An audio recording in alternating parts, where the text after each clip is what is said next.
What's in a name? When it's a ministry dedicated to supporting and accompanying those carrying the heavy weight of infertility and loss, the name is pretty important.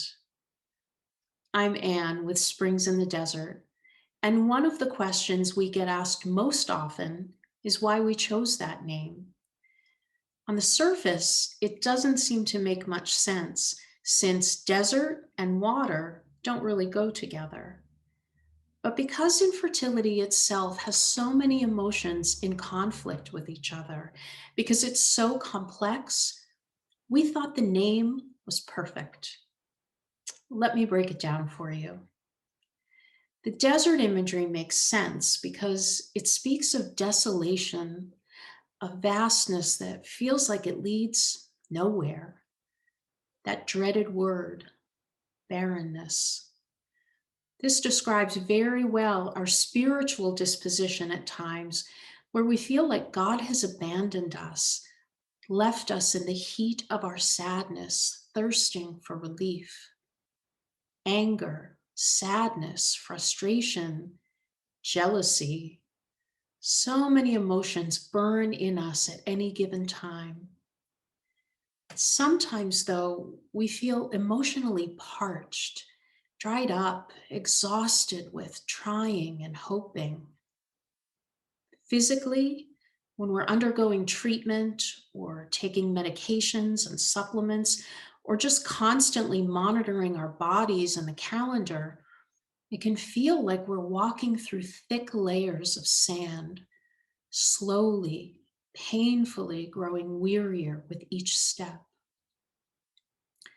That's a pretty bleak picture, but it's true to the spiritual, emotional, and physical desert we walk through when infertility is our uninvited companion.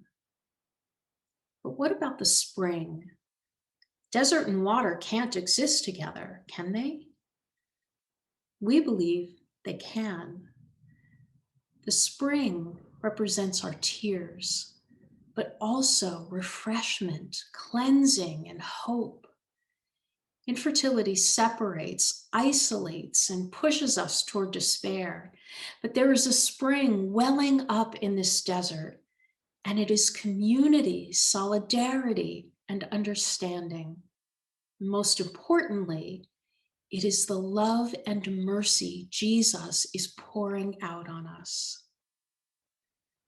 Springs in the Desert was founded to be a place for you who are trying to conceive, but finding it so much more difficult than you had expected.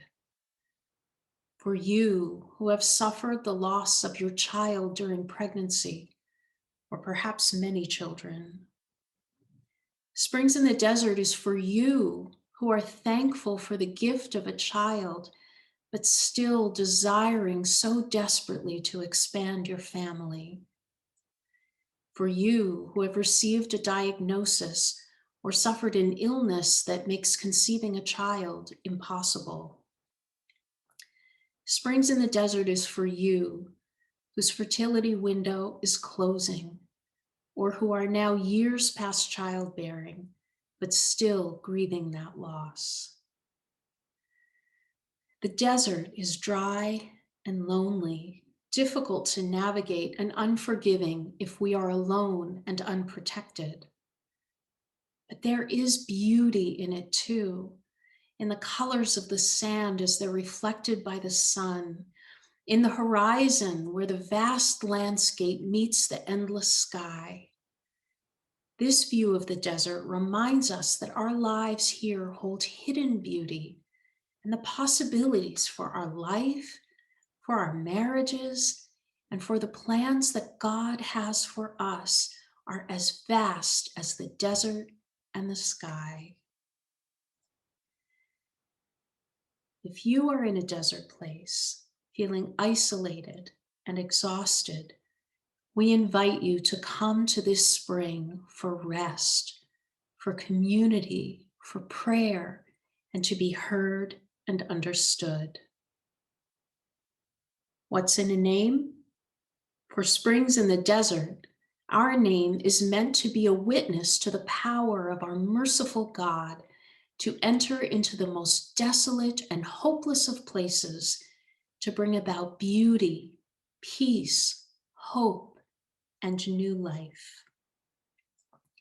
For more information and to walk with us, visit springsinthedesert.org.